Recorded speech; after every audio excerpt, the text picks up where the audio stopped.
So welcome everyone to financials training. This is the post-award side of training, which we refer to as part 2. We have a pre-award financial training as well, and that's considered part 1. Of course, you can take them in any order, does not matter. So for those of you who don't know me, my name is Kirk Hosfield. I'm one of the members on the OnCore support team, and I primarily serve as a calendar builder, but I also help with a number of other things such as report writing and biospecimen management builds. And with me in the room is Mario, who's our specialist for quality assurance, and he does all the other projects that nobody else can get around to doing.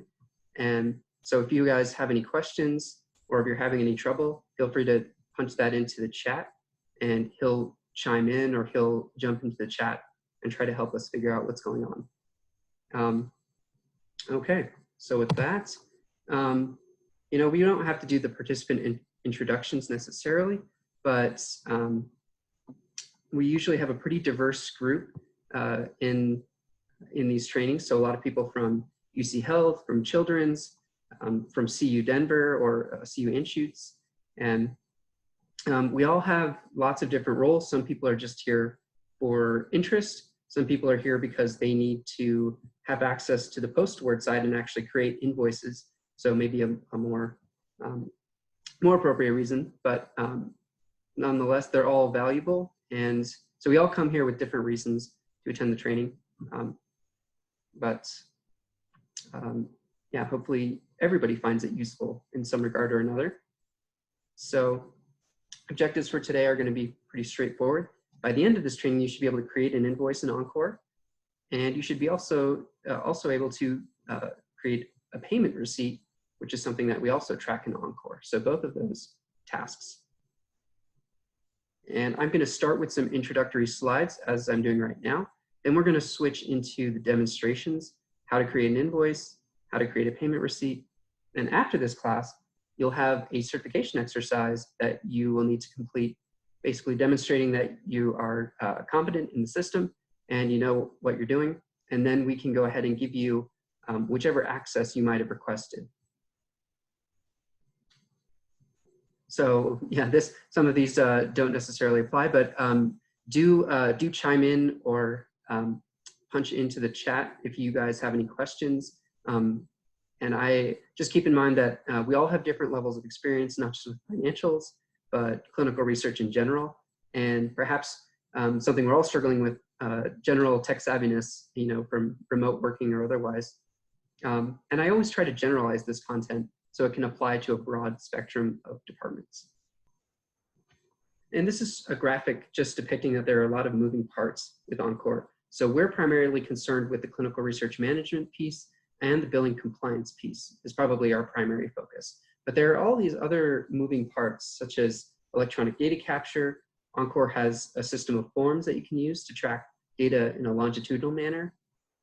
Biospecimen management, which I mentioned. So if you're creating a biobank protocol or you're collecting specimens as part of a clinical trial, we can actually build that into OnCore. And those are required if you don't already have an equivalent system to track specimen data. Patient registries are not active at our site, and ongoing integrations, which might entail why some of us are actually here, especially when we think about integrations with Epic. So the RPE and CRPC interfaces and the billing grid that gets pushed over to Epic so that our research hospital billers know how to bill things appropriately. So we all made it this far. Everyone who needs to get access to OnCore production, it follows the same process. So you'll submit an access request form, you'll attend a general training session like you are today, and then you're going to complete and pass a certification exercise, with the exception of the biospecimen management training, which I think we're trying to work on and hammer out a certification exercise for that as well. Ultimately, this is all so that we can get access to OnCore production.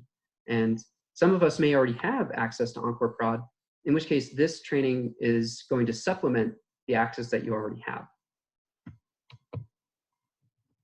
And this is more of an administrative slide, but it describes something called access roles. And you can think of these as bundles of permissions or privileges that allow you to take certain actions in OnCore. And most of the time, people are not going to know what these are because in the latest version of OnCore, they're all rolled up into your staff profile. So anybody who needs to have the CRA console to track subjects should have that, and we'll give them the appropriate CRA access role. And people who need to create invoices, we'll give them the post-award role. So some differentiation there. There are 3 different places where we can submit protocols to OnCore. So if this is a new study, it's all going to go to something called the Human Subject Research Portal, which I'm sure some of you are familiar with. It's our most expansive, most comprehensive survey, and it asks the most questions. So we know how to route it correctly and make sure everyone who needs to review it at some point is made aware to do so. So this is kind of our default, right? If it's an amendment, such as a true amendment to the protocol, or if it's a correction to an existing budget or calendar that's currently in OnCore, those are all considered amendments. And so they're going to be handled by the amendment portal. The last one then is maybe for studies that are already open on campus, but we need to move them into OnCore. Right now, that's currently being used over at Children's to migrate a bunch of older studies that PIs would like included in the system. So it's basically the catch-all for anything else that doesn't fall into the other 2 categories.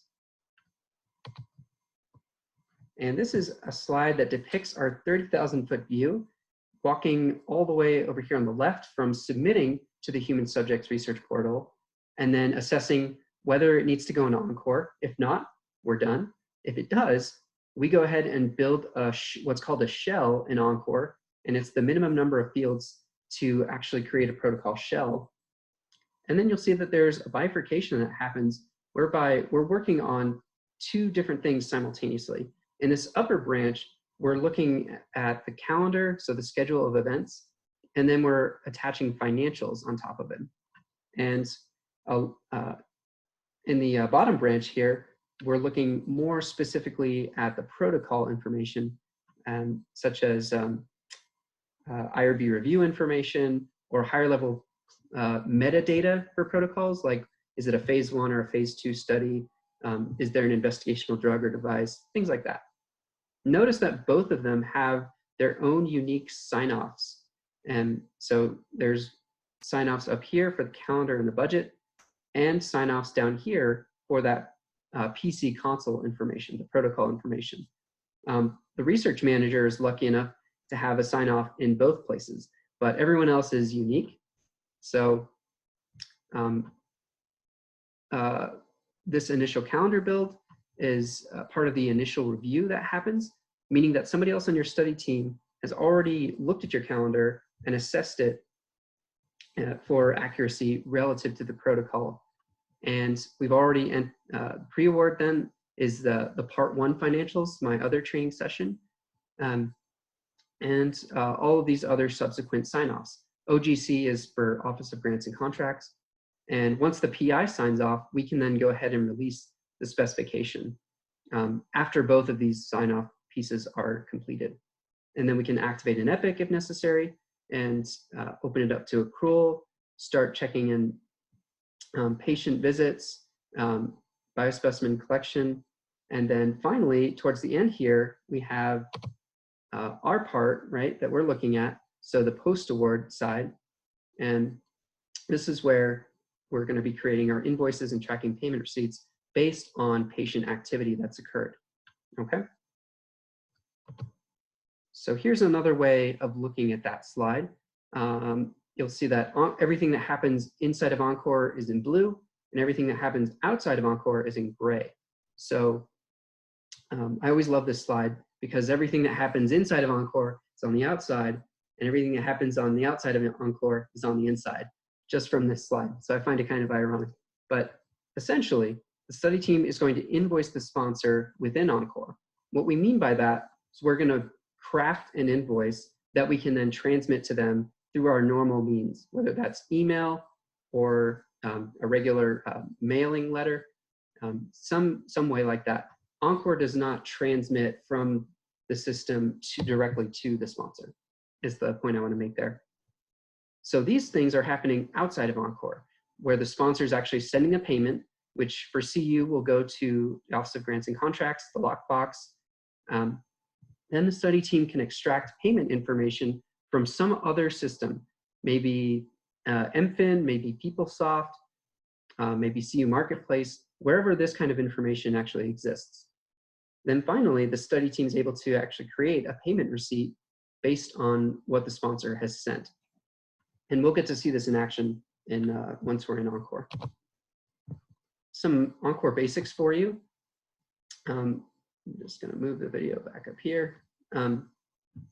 Try to avoid clicking the back or forward buttons in the browser itself, and instead try to only use the buttons that are embedded within the application.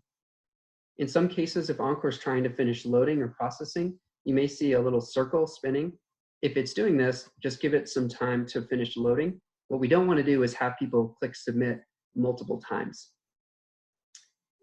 If you see an asterisk, that means that this is a mandatory field and you must enter a value before the page will actually save.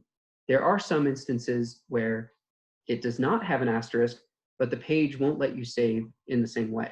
And we'll actually see a couple of those in the post-award side. And if you need to update a page and you have the ability to do so, you might need to click an update button before actually editing in OnCore. When you're ready to save information in OnCore, you're generally going to use what's called the submit button. And you've probably seen this in other parts of OnCore if you've been in the system. So this is our go-to, our default.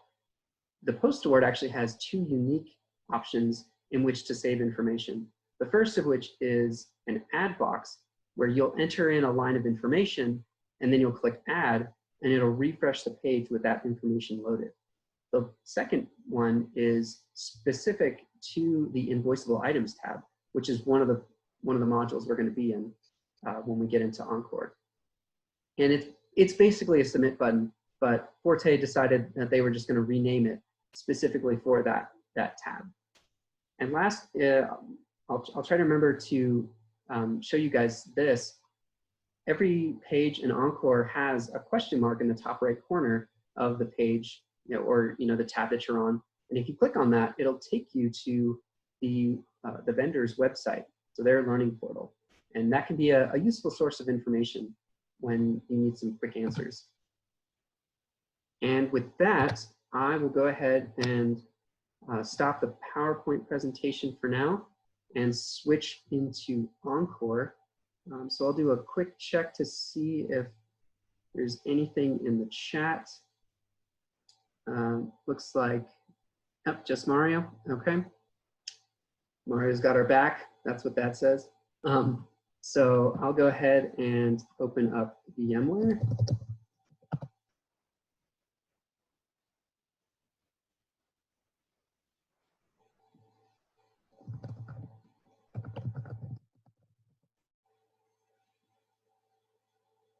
And we're in OnCore train today.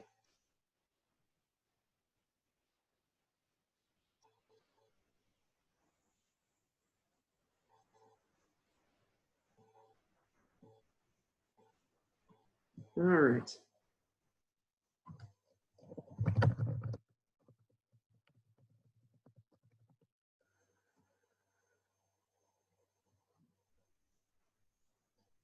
Okay, so this is the main page. I might have a few more widgets than you do, depending on how you have yours set up in OnCore. If you're curious about changing these, you can do this by clicking on the very tiny settings wheel or settings cog on the right over here. And if you click on that, you can actually include or exclude any number of widgets that are available. So I like to keep reports on there for ones that I've run more frequently, saved searches, active tasks, maybe certain protocols that you're looking at. It can be nice because when you log in, then everything that you need is right at your fingertips on this homepage. Okay, enough of the tangent. Let's actually hop into the financials console. We're going to click Menu, Financials, Financials Console. And for today, we're gonna, in the select protocol box over here, we're gonna type in training-protocol 1, and it should find it and let us select it. So now it'll populate all of that information up here in the top. And I'll zoom in a little bit just to make it easier for people to see, depending on what size screen they have. So the first tab that we actually get loaded into is the parameters tab. And I usually cover this as part of the pre-award financial training. However, I find that it's helpful for some people who haven't had that pre-award training to get a little bit of context about what we might actually see that translates specifically into the post-award side. So I will scroll down and go ahead and click update just to give you guys a crash course in the protocol parameters. So what we need to know is that every protocol will have a rate base, and a rate base is determined based on the default sponsor in the system. So in this case, our example is Pfizer Pharmaceuticals.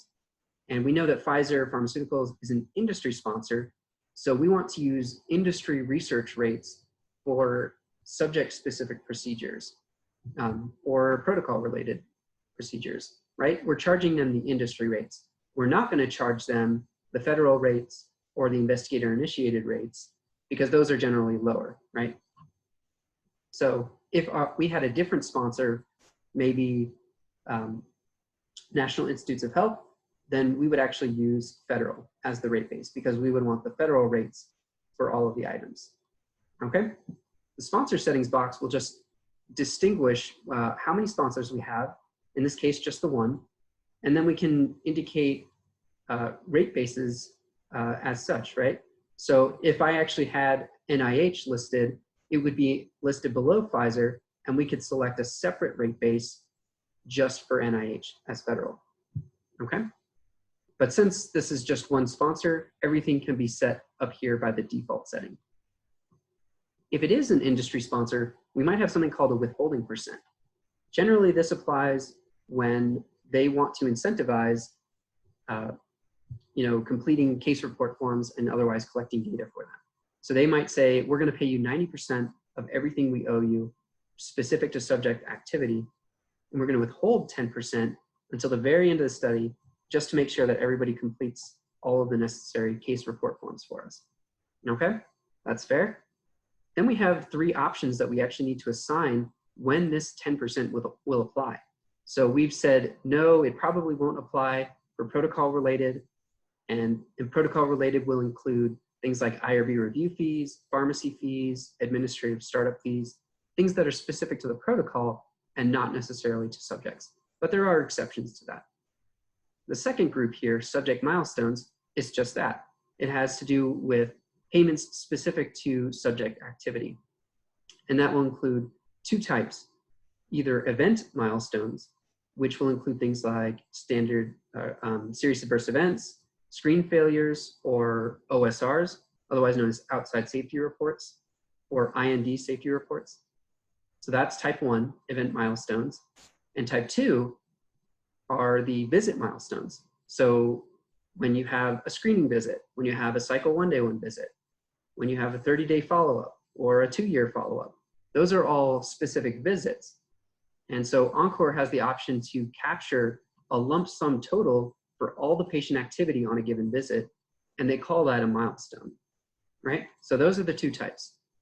But there's a third type here, pass-through, which also deals specifically with subjects.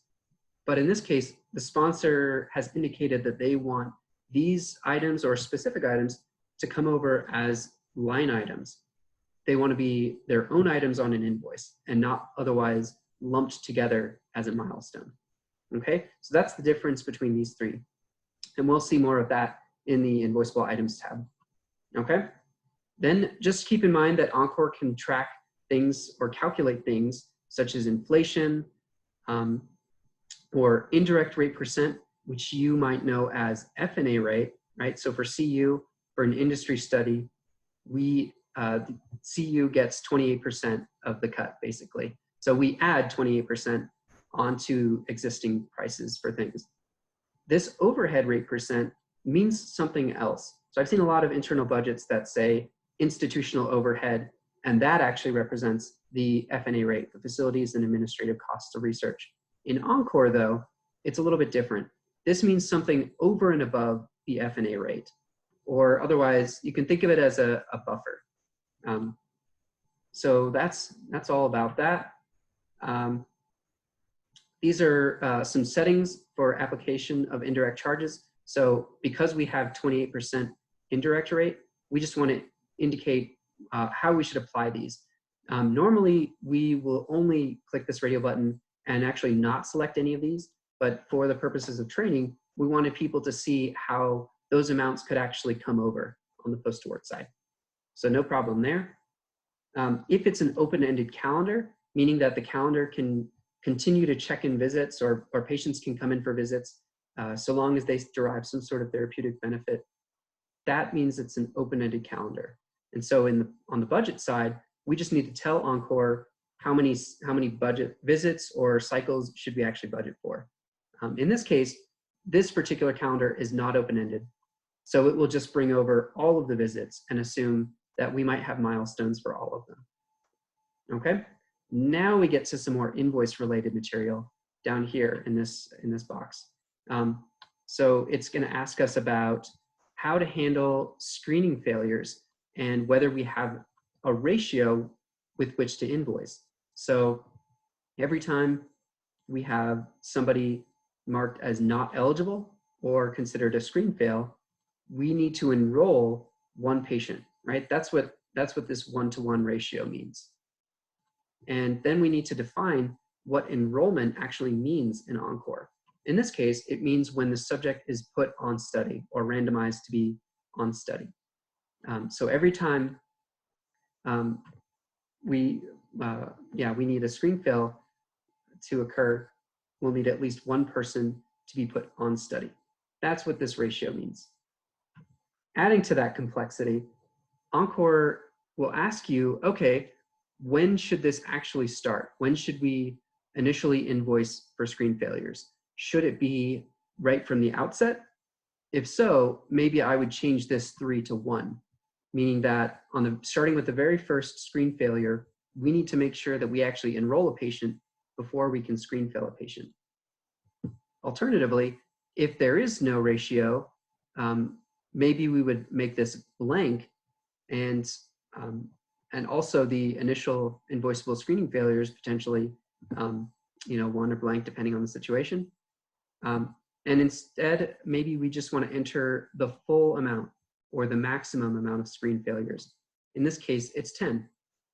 So if there was no ratio, maybe we would leave this blank, or we would leave this 1 to 1, and we would change this to a value of 10, meaning that it's basically, tricking OnCore and saying there is no invoice, screen failure ratio. So just let us bill for the maximum allotment granted by, in this case, Pfizer.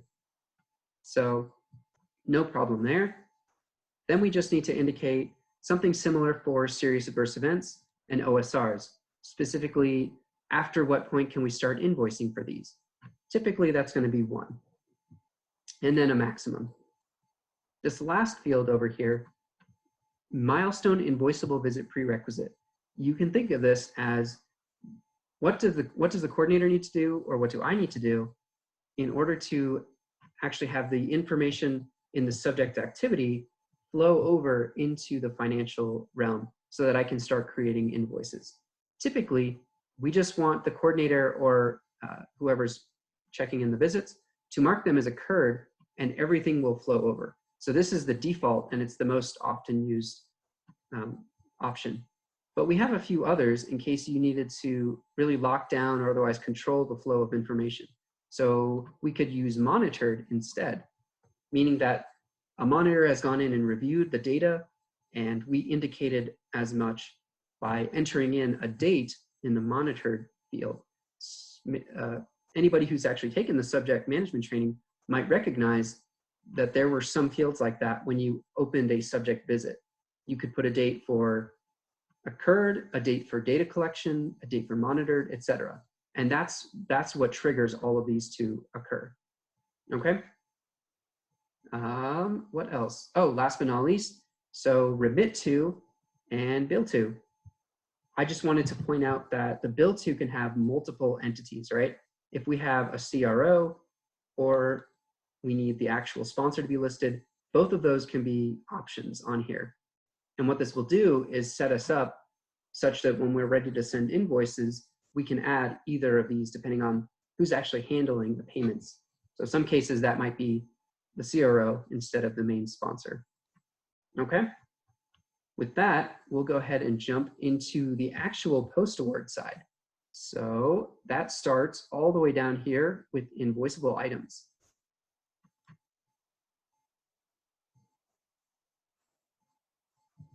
Might take a second to load. So I'll see if there are any other questions. Doesn't look like it? All right.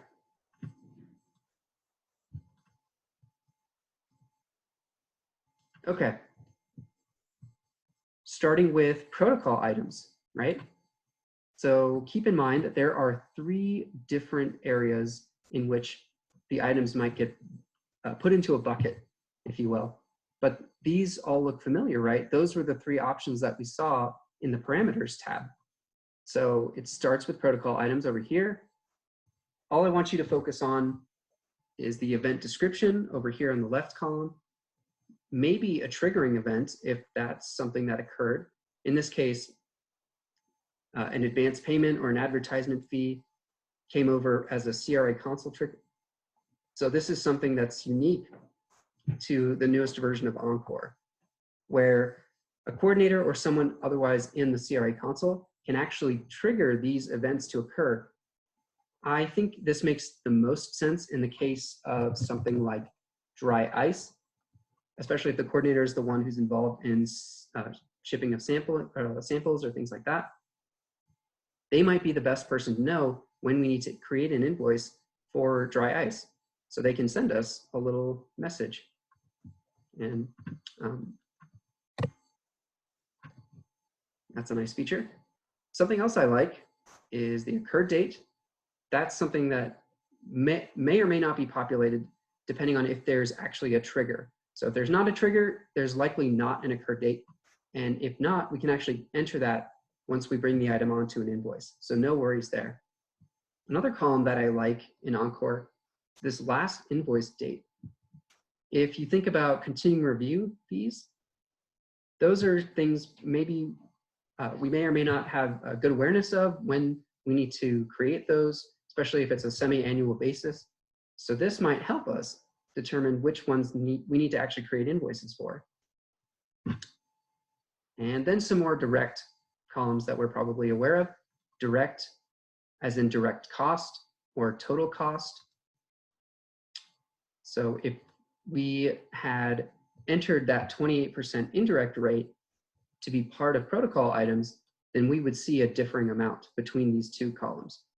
Since we do not, it's not going to be happening, or it shouldn't. We do have a way that we can add that back in if we need to, but hopefully we've taken care of that up front. It gives us the option to add the withholding right now, even though we didn't select it in the parameters tab. It'll give us a total withheld if we end up adding a withholding. So if we add it to this administrative study startup fee, what it will do is just automatically adjust for us and tell us what will appear on the invoice amount. Okay? Then all we need to do to actually get an item and create an invoice is mark on the select checkbox for any of the items that we need. So I'm going to go ahead and grab this annual regulatory maintenance fee just down there like so, but I'll go ahead and grab 2 just to demonstrate that any items that can be billed more than once, we can actually build them as variable, meaning that they can be invoiced a variable number of times. So we can always edit those boxes. If something is a one-time payment, then you'll see that it's grayed out here and that we can only bill for it once and then it'll disappear from our list. Some other things that I might have glossed over a little bit. We do have the ability to filter. So this is built into all of these 3 areas where you can type in something I think it's especially effective in the subject related, so that you could enter a subject sequence number and actually filter based on what you needed to create for that invoice. Other things, you can modify how many entries are displaying. So right now it's 10, we could bump it up to 50. And last but not least, we can mark things as not applicable if for some reason they shouldn't apply. Hopefully that's not happening too often in our protocol related items, but in the case that it does, you always have the ability to mark it as not applicable. In the second group, subject milestone items, we're looking at, remember, those two types, visit milestones and event milestones. So screening counts as a visit milestone. Screen failure or screen failed counts as an event milestone, right? And it alternates. So this will include all of those different types. And unique to the subject milestone items group and the pass-through items group, we'll have sequence number and initials, which are subject-specific identifiers. We'll also have milestone, because most of these things will need to apply to some visit or event in this case. These should all have an occurred date, or they might say something like missed if they were truly missed. Now in the direct and the total, you'll see that there's an augmented amount right in the total, because that 28% indirect rate is transferring over into that.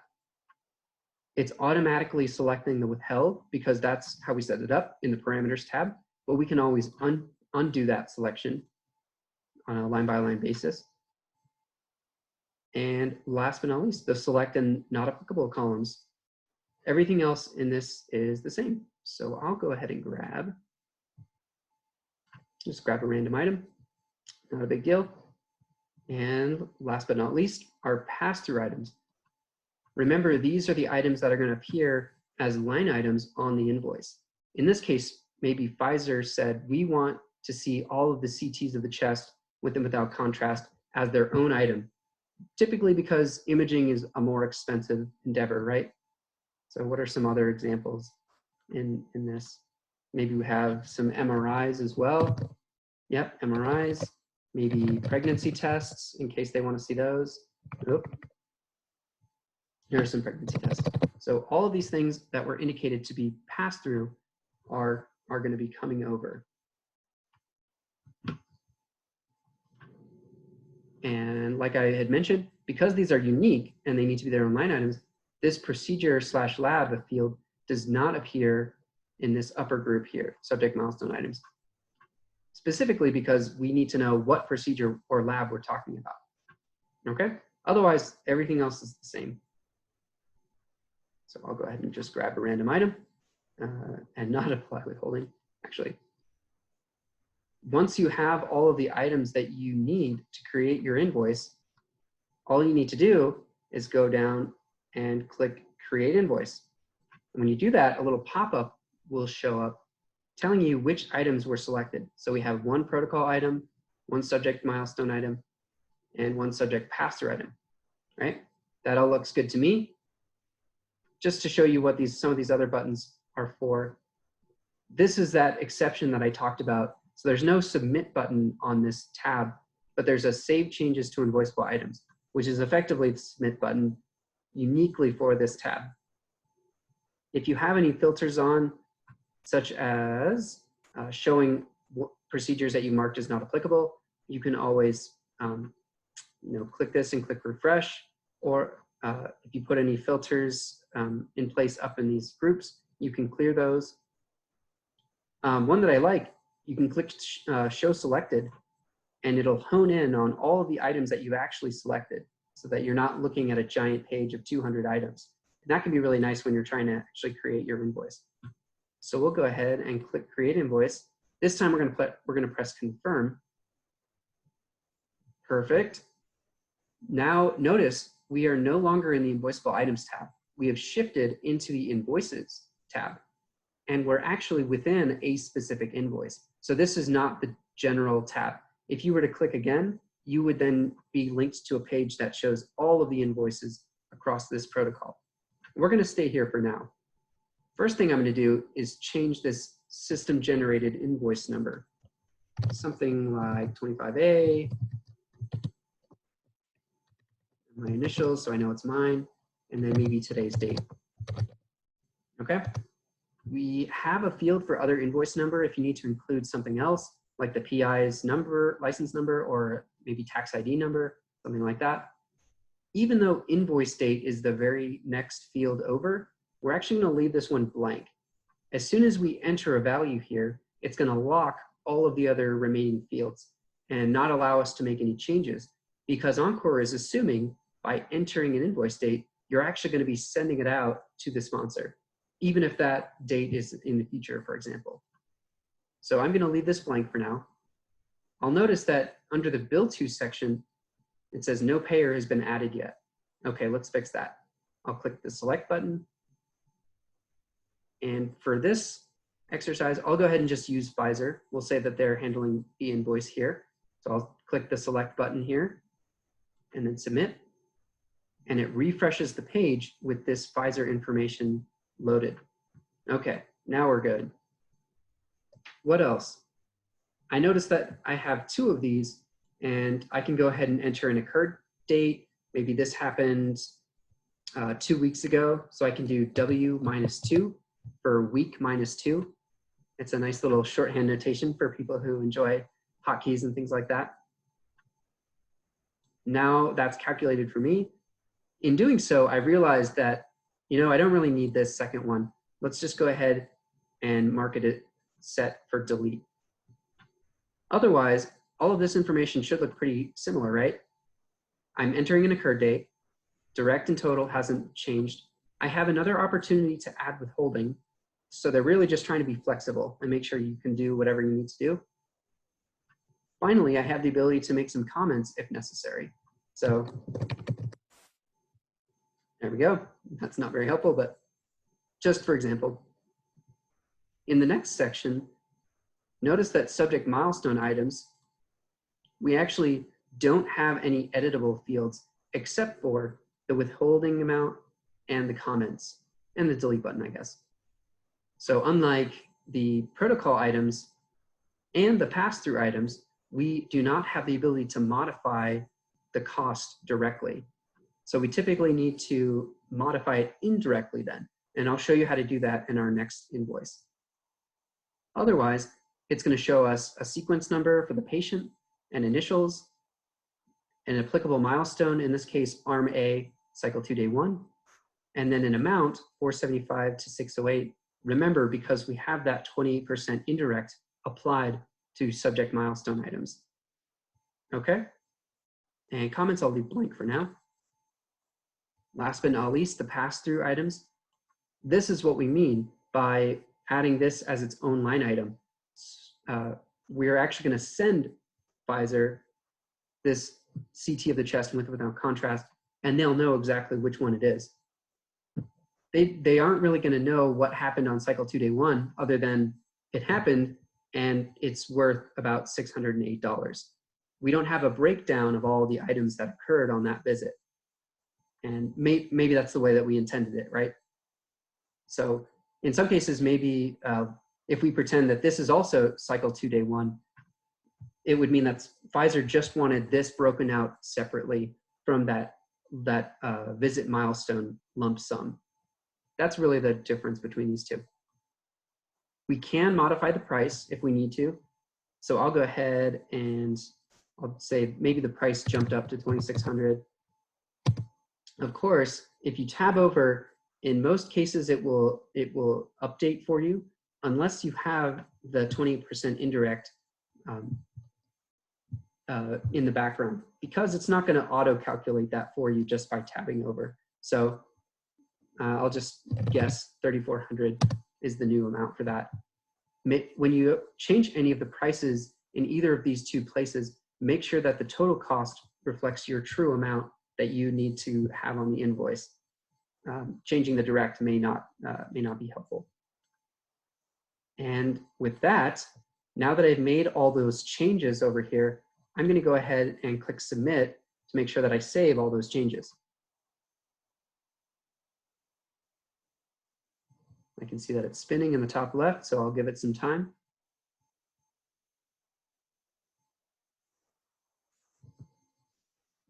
Interesting. Okay. Well, we'll deal with that right now. So if ever your page crashes on you, you can always just click the refresh button, and hopefully you don't lose information that you were trying to try it one more time. And if it doesn't work, then we'll just go ahead and leave it there. Magical. Okay. All right. If you are looking at this page after the training session and you forget some things that I might have mentioned, remember you can use the question marks up here on the page, and I'll show you where that takes us. So now we're at ensemble.net, which is the vendor Forte's website, their learning portal, and it automatically selects the correct version of OnCore. So we're on 15.4, and it'll walk you through some of the information that we're covering right now. You know, how do I avoid an invoice? We'll get to that. Or amend an invoice. We'll get to that as well. So just keep this in mind as another resource for your toolbox when working on these invoices.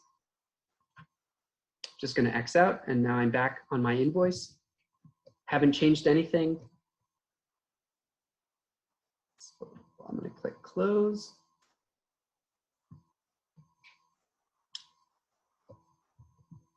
Actually, here's what I'm going to do.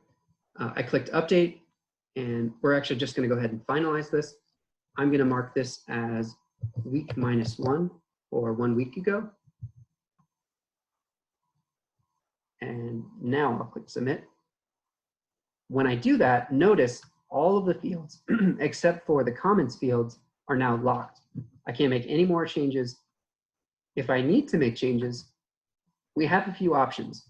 We have a void button down at the bottom. If I just want to click reset, start from scratch, void is what I'll use.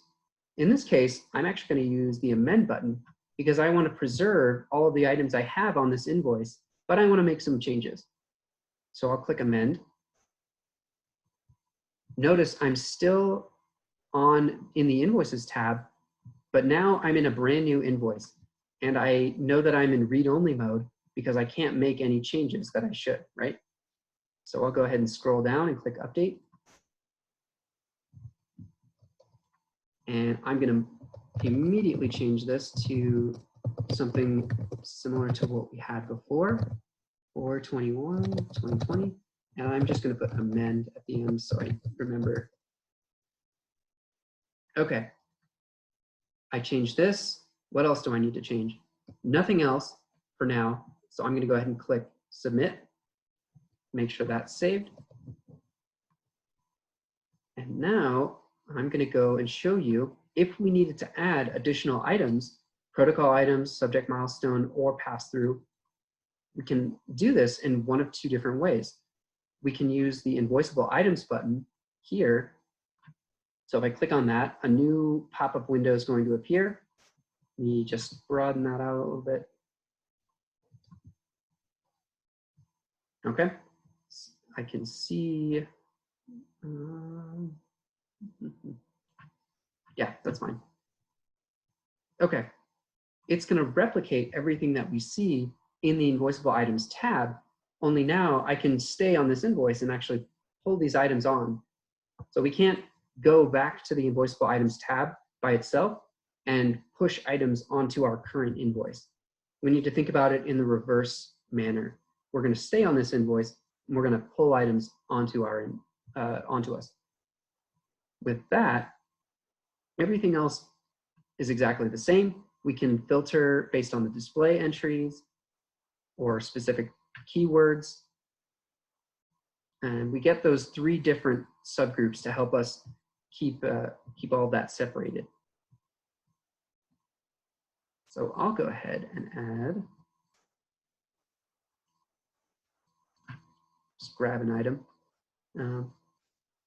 And when you do that, when you grab any of the items, scroll all the way down to the bottom, notice it has the same options, right? We can see which ones we've selected. If I click show selected, just the one. And then when you're ready to add it, we're going to click submit. It'll confirm we have just one protocol item selected. Perfect. Shows up right here. And I'm not going to modify any of that. That's one way to add items. The second way is through the visit variations button. And this is going to include anything that counts as a visit variation in OnCore. Typically, this is going to be new procedures or added procedures, new visits, missed procedures, procedures marked as not applicable, any number of those things. Basically, if the schedule did not go according to plan as it's set up in OnCore, that might count as a visit variation. Now you might be saying, Kirk, it looks like there's also a visit variations tab over here on the left. So which one should I use to enter or actually capture items on this invoice? The answer to that is the button.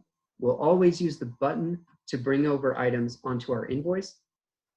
The visit variations tab is a place that we can actually review and maybe organize our information a little bit in so much that we can mark it as verified or not applicable for invoicing in some cases. So I'll go ahead and click on that and we can take a look.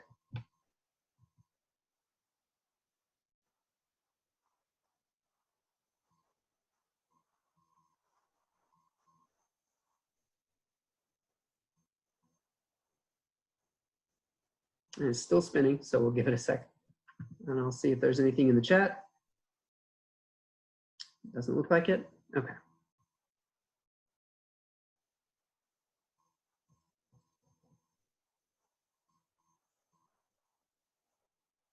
All right, this is what we're looking at. So we have the ability to filter from visit through visit. We can filter by date. Once we actually start verifying things and including them on invoices, we can mark these and then click refresh, and it'll show us all of the items that have ever come over. So that's helpful. Otherwise, what we're looking at, basically a grid that's going to show us on a line-by-line basis what was the variation and what will it mean for us.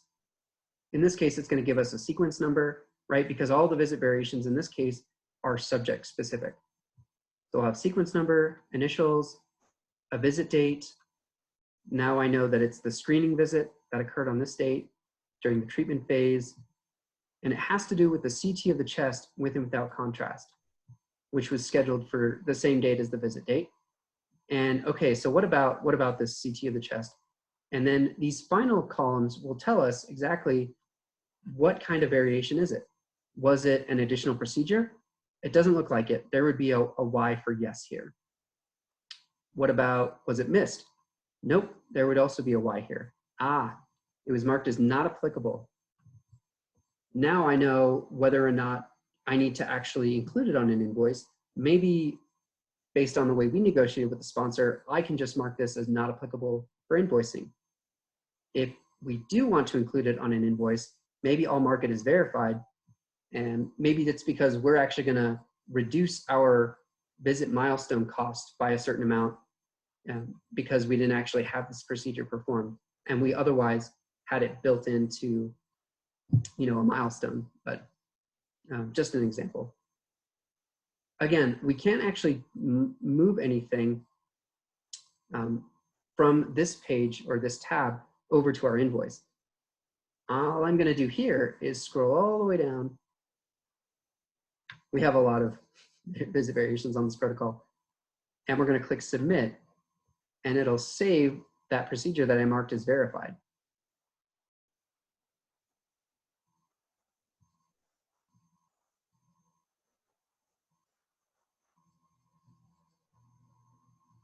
Okay. We're still here. The only thing that might have changed is that, where's my mouse? We had it marked as verified. So we're going to go back to our invoice by clicking on the Invoices tab. Remember, when we moved directly from the invoiceable items into a specific invoice, we skipped over this general page. Now you actually can see it. We have invoice numbers over here on the far left, other invoice numbers, revisions if the invoice was amended in any way, and then an invoice date if it's already completed, or empty if it's still being worked on. Everything on the right then, actually two more, the total and then after withheld specific to that invoice. Now everything else to the right has to do specifically with the payment information. What was the check number? What was the amount of the check? When was it deposited or applied? And any potential write-offs or outstanding balances or aging of the invoices in days.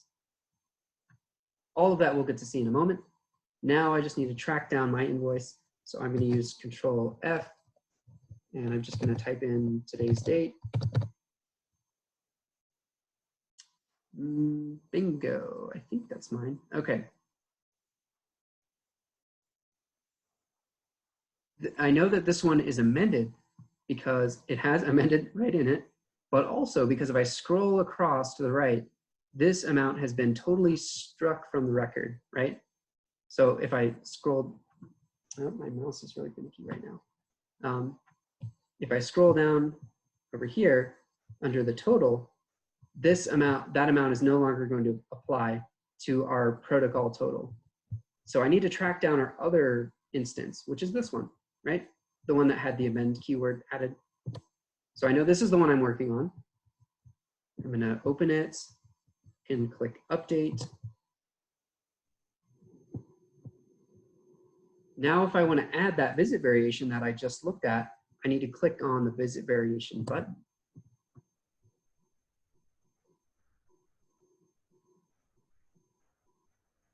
And I'll want to expand this screen as well. It's a pretty big matrix.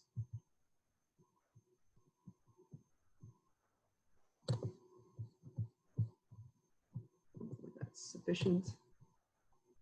Still spinning, so we're going to let it, just going to let it do its thing. There we go. Okay. And what do you know it? Our CT of the chest with without contrast for this patient on the screening visit, right up at the top. The only thing that I did by going to the other tab is marking it as verified. And it's going to have this cost associated. Typically, you'll notice that it uses general accounting notation. If you see an amount under cost, it's going to add that amount to the invoice. If you see a parentheses, right, and a value, that's going to subtract from the invoice. Just some general input there. I'll go ahead and grab that item. Scroll all the way down and then click submit. And now I have this item added to our invoice. In this case, I would assume that something marked as not applicable would probably be subtracting from the invoice, or we would just ignore it. But for this purpose, let's just assume that it was something maybe added in addition to the other activity. And I wonder why. Okay. Usually, when you hover over the information, when you pull it over, it will actually give you a reason why. I wonder if somebody else might have grabbed that item at the same time. So I'll just grab a random item.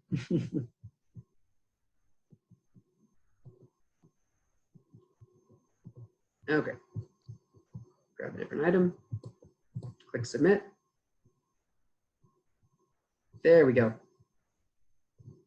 We have a new item under our subject milestone items, and I just grabbed this item over here.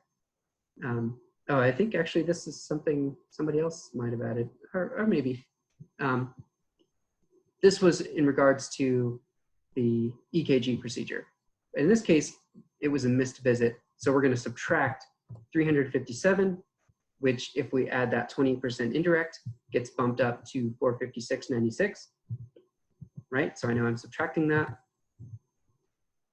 That's how we can pull over items that are visit variations. And with that, everything is saved as it is currently. But I'll go ahead and actually throw on an invoice date now. And we'll say that this happened T-2 for 2 days ago from today. Another short notation. And click submit to save the invoice. Now this one's finalized. Let's pretend I wanted to actually send out this invoice. In order to get, we actually need to go to read-only mode before we can run a report that'll give us all this information. So I clicked close. I'm in read-only mode. And now we only have one sponsored template right now, but we have more in development, so stay tuned. And I'll just pick Excel. That's my favorite format. And then I'm going to click this run report hyperlink.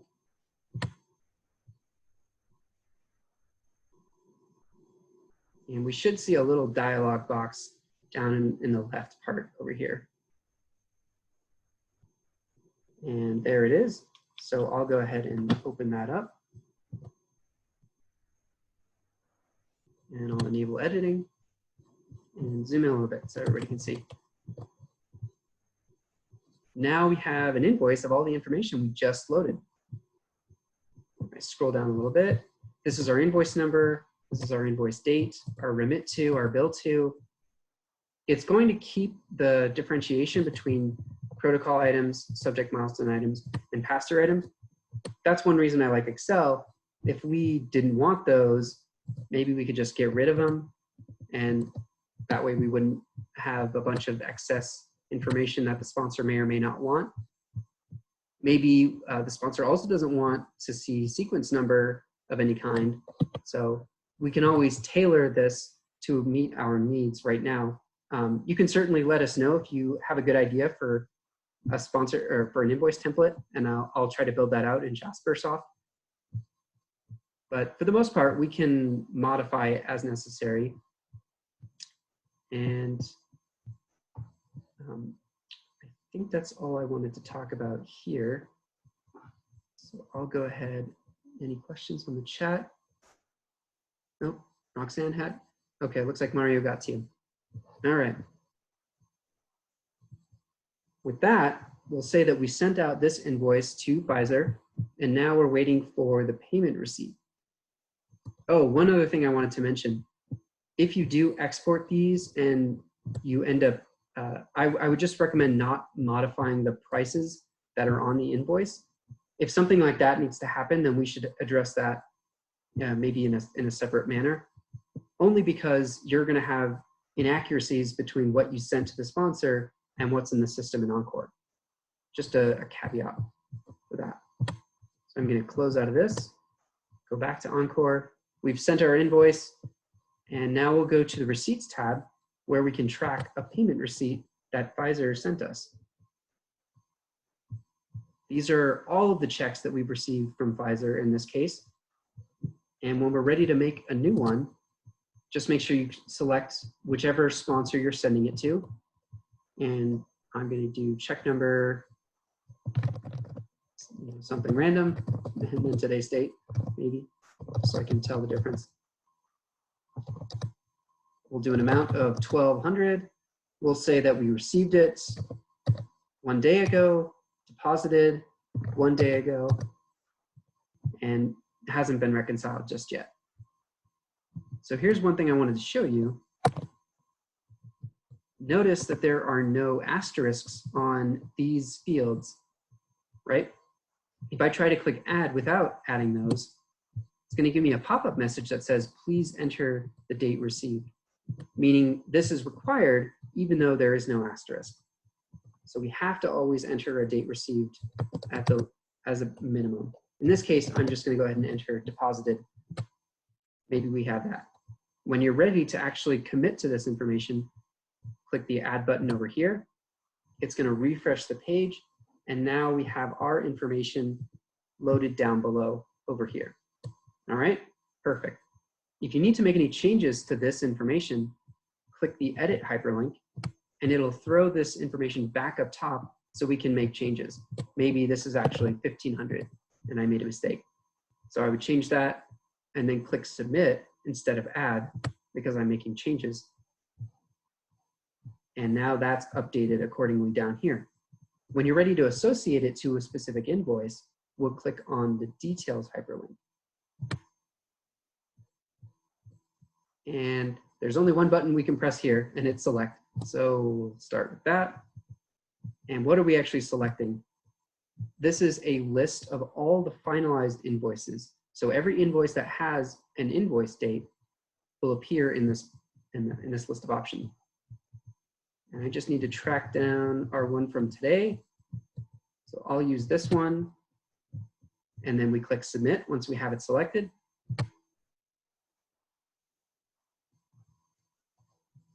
Okay, everybody with me so far?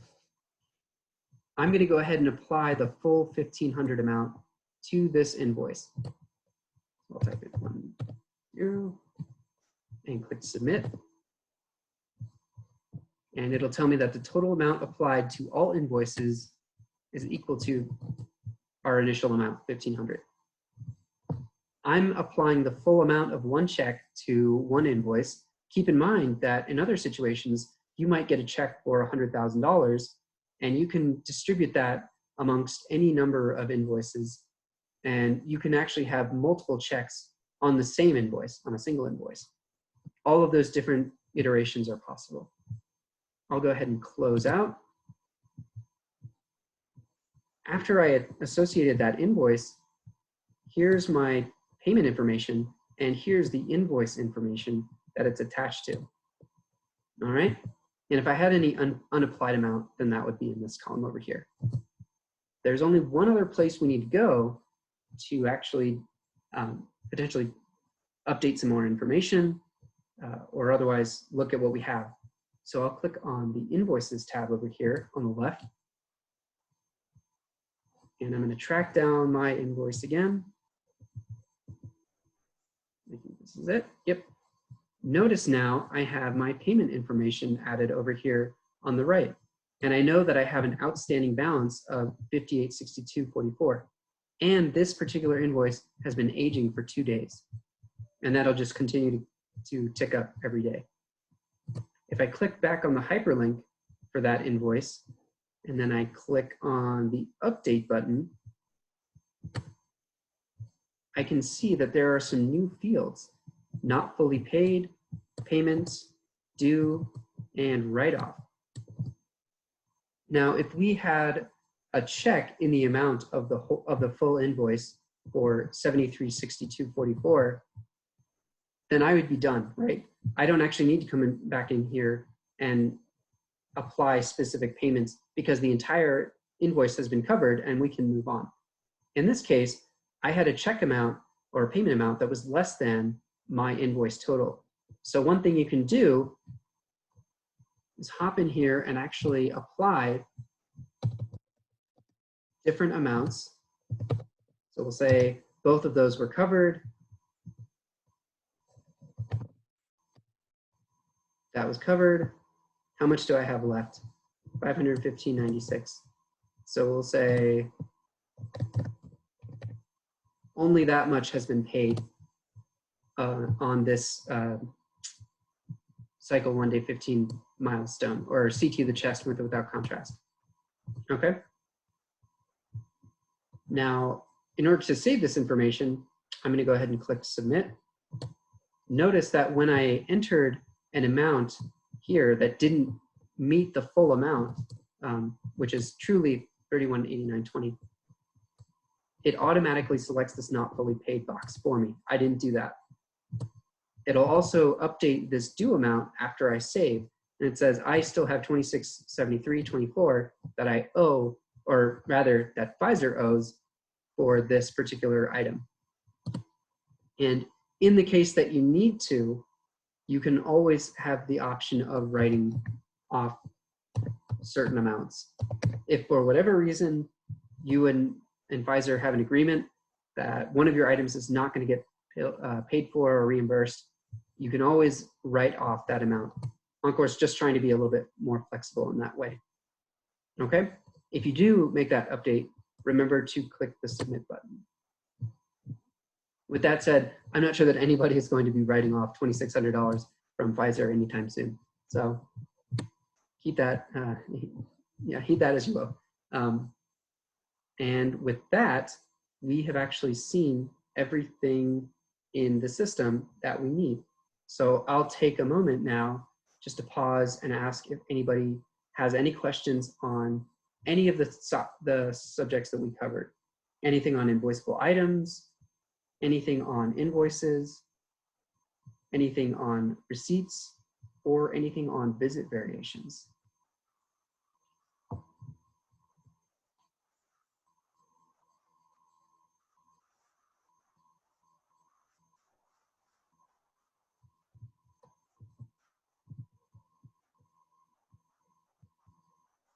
Okay, I'll call that a win. Everybody's on top of it, knows ups and downs, ins and outs of all this. That's great.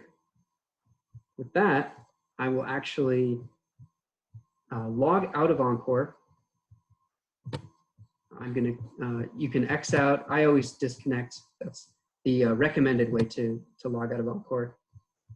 Now I'm back to my home screen, and I'm gonna pull up, I have a few more presentation slides I'm gonna cover, and then you guys are free to go.